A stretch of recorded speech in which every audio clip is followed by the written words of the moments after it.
An insider drops a wild Bengals report.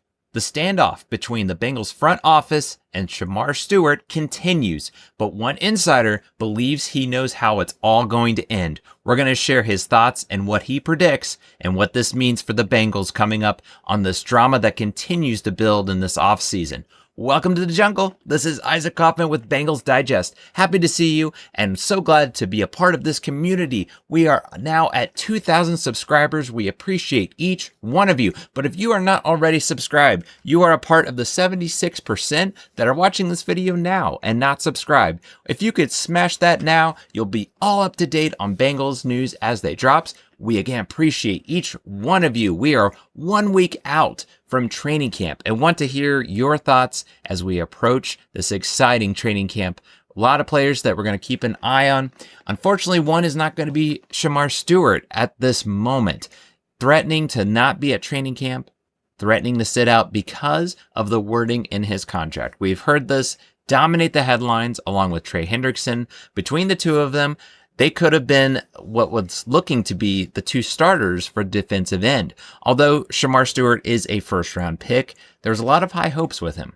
And there's a lot of controversy with that. He only had 4 sacks in college. However, he has the build. There's a lot of potential with him. Sure enough, he's going to be a rookie this year. But with the reps, with the practice, maybe he would surprise people. Maybe he would turn heads. At this moment, that's not happening. That's actually the opposite. He's sitting out, not at practice, not getting the reps that are so valuable. It's actually going to be probably going to hurt himself, but also the Bengals because they were counting on him to get that pressure that this defense severely lacked outside of Trey Hendrickson. So this report came from an insider saying he can predict where this is going, has an idea of what's going to be the result. It's been a back and forth affair of he said this, he said that. And it just seems like they're not coming to an agreement. It's been quiet at this moment, but this is coming from Adam Shefter. He recently came out on an interview. It was on 97.1 The Fan.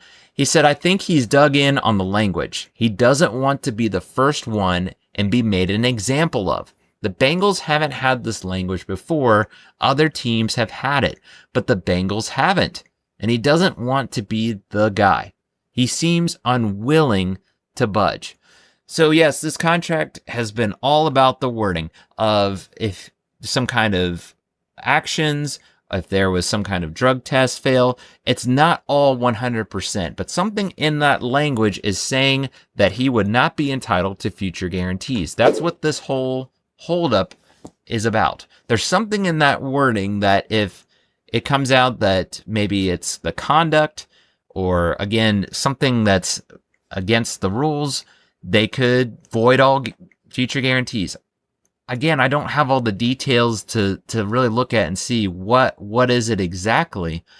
But let's just be frank. Both sides have not handled this the best way possible. Carson, who also is on this channel, has done video as well talking about as much with Trey Hendrickson as well. They have not handled these contracts well when it comes to the front office. But you can also shift some of that focus to Shemar Stewart being so vocal about it. We'll get to the comments again just to be back up to speed on what this saga, this contract dispute, this has been dominating. Again, that's all you've been hearing about. When is Shemar Stewart going to sign? Have they resolved? That's all you're going to hear in Bengals news. But with all that being said, Adam Shefter did have a prediction when it came to how this is going to be resolved. He went on further on that same interview. He said, my guess is he's going to win that argument. What? Are they going to wait and say, no, we're not going to give him that language. Try to do it another year with a later pick. This would not be the time to do that. They need him for his own personal development, for the strength of that defense. The longer they go without him, the more time he misses. The further he's set back, the more it slows down his development, which doesn't help the defense, which puts this team behind the 8 ball. So right here, Shefter is believing that actually Shemar Stewart is going to be the one that wins out on this argument because unfortunately, this is becoming a who's going to blink first kind of affair. And I don't know. That's an interesting prediction, is that Shemar Stewart is dug in that deep enough. He is willing to miss time, if that's training camp going into preseason, that eventually the Bengals are going to give in. I can see it from both sides. Yes, the Bengals used a first-round draft pick on this guy. They, again, had high hopes that this could be an answer.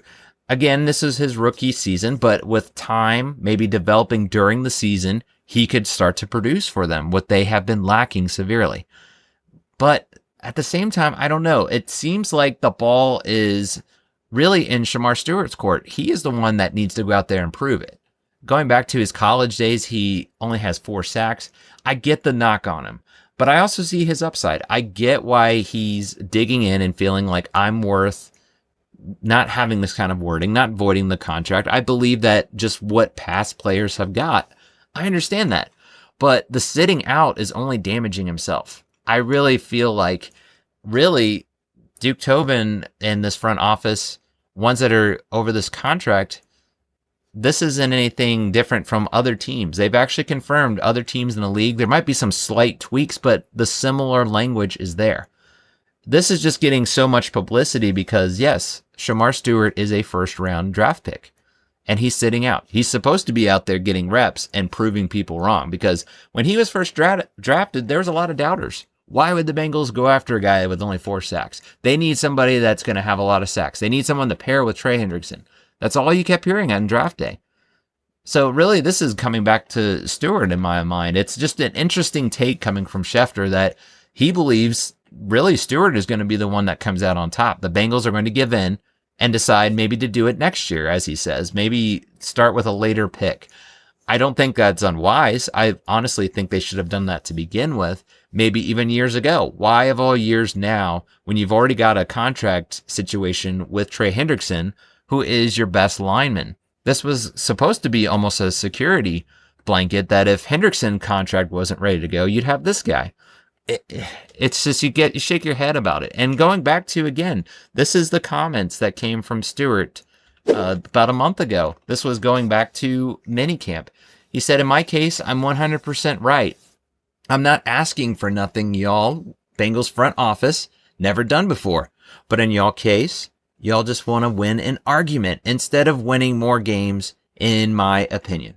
So I get what Schefter's saying. He's dug in, and that's what's causing so much controversy, to be that outspoken about the Bengals front office and making this, it's becoming more of an argument and who's going to blink first, who's going to win this argument, more than what is good for the team.